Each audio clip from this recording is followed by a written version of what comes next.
बऱ्याचदा मी असं बघतो की जे पहिलं जनरेशन असतं ना त्याच्याबरोबर त्यांची जी टीम असते ती त्यांच्याबरोबर 20, 30, 40 वर्ष असते आणि त्या टीमला नंतर नवीन जनरेशन जेव्हा टेक ओव्हर करते तेव्हा ते गॅप्स क्रिएट होतात.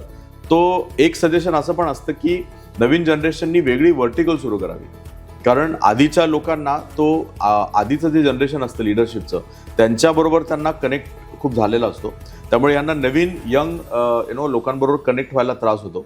सो व्हॉट इज ॲडवायजेबल की त्यांना एक वेगळी व्हर्टिकल बनवायची आधी आणि नंतर मर्ज करायचं की कसं करायचं? What is the solution? 1999 मध्ये मी पहिल्यांदा आनंद महिंद्रांना भेटलो आणि एका टेक्निकल विषयावर. It was related to the use of mobile आणि त्यावेळेला नोकिया कम्युनिकेटरचा जमाना होता, तो डब्बा मोबाईल जो ओपन व्हायचा लॅपटॉप सारखा. तर त्या संदर्भात मी भेटलो. तर जेव्हा मी तिथे गेलो त्यांच्या ऑफिसमध्ये तेव्हा त्यांची मीटिंग चालू होती आणि त्यांनी मला सगळ्यांबरोबर इंट्रोड्यूस केलं, कारण माझे वडील महिंद्रा अँड महिंद्रामध्ये काम करायचे. तर तुम्ही विश्वास ठेवणार नाही, त्या रूममध्ये सगळ्यात तरुण व्यक्ती, म्हणजे मी आनंद महिंद्रापेक्षा तरुण आहे, पण त्या रूममध्ये सगळ्यात तरुण व्यक्ती आनंद महिंद्रा होता. सांगायचं तात्पर्य म्हणजे त्या रूममध्ये 3 ते 4 लोक जे अजून होते ना, ते सगळे आनंद महिंद्रांच्या वडिलांबरोबर काम करणारी लोक होती आणि त्यांच्यामध्ये एवढी चांगली सिम्फनी होती ना, म्हणजे एवढं चांगलं सिनर्जाइज्ड माहोल होता ना, की मला ते बघून फार बरं वाटलं. तर आज मला समजतं की फर्स्ट जनरेशन आणि सेकंड जनरेशनमध्ये फक्त रिलेशनशिपचे फर्स्ट जनरेशन सेकंड जनरेशन असतात, तर वडिलांबरोबरचे जी लोक असतात त्यांच्या विश्वासातली लोक, त्यांचे राईट हँड लेफ्ट हँड संगतीचे जी लोक असतात त्यांच्याबरोबर सुद्धा सेकंड जनरेशनना मॅच करावं लागतं आणि तिथे देखील फ्रिक्शन असतात.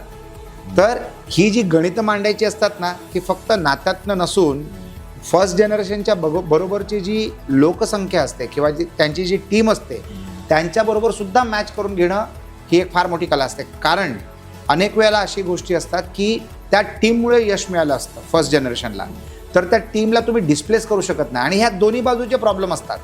म्हणजे जी तरुण पिढी असते ना, त्यांना असं वाटतं की मी कशाला त्यांचं ऐकावं, आणि जे लोक असतात ना फर्स्ट जनरेशनच्या बरोबरची लोक, ते विचार करतात आता काय मला ह्याला सर म्हणायला लागेल किंवा हिला मॅडम म्हणावं लागेल. तर ह्या सगळ्या गोष्टींना तुम्हाला व्यवस्थित हाताळणं गरजेचं आहे आणि ते पण होतंय, पण त्याच्यामध्ये बऱ्यापैकी फ्रिक्शन्स सुद्धा होतात.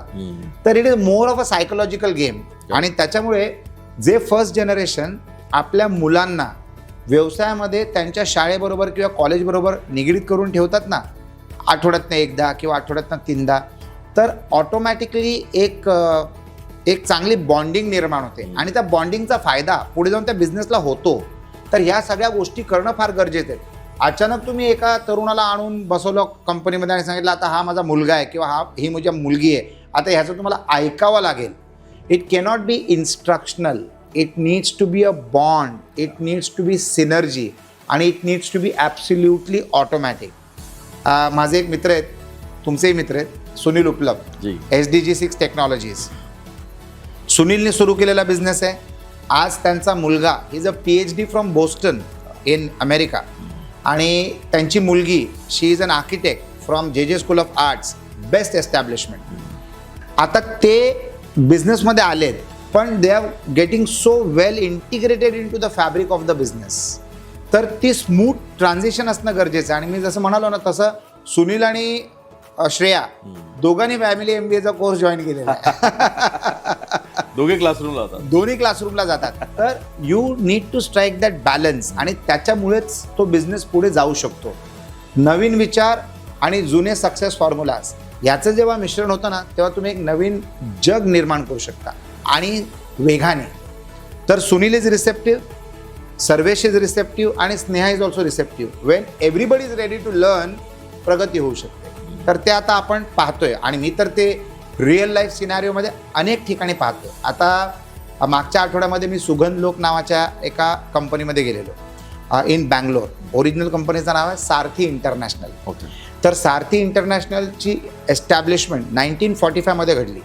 तर आज सप्तागिरी जो माझा मित्र आहे आणि वंदना त्याची बायको जे बिझनेस सांभाळत आहेत, that is the 3rd generation आणि त्यांची मुलगी सुद्धा त्या बिझनेसमध्ये आलेली आहे. शी इज ऑल्सो इंटरनॅशनली क्वालिफाईड, लंडनमध्ये शिकून ती आली आहे, म्हणजे 4थी पिढी.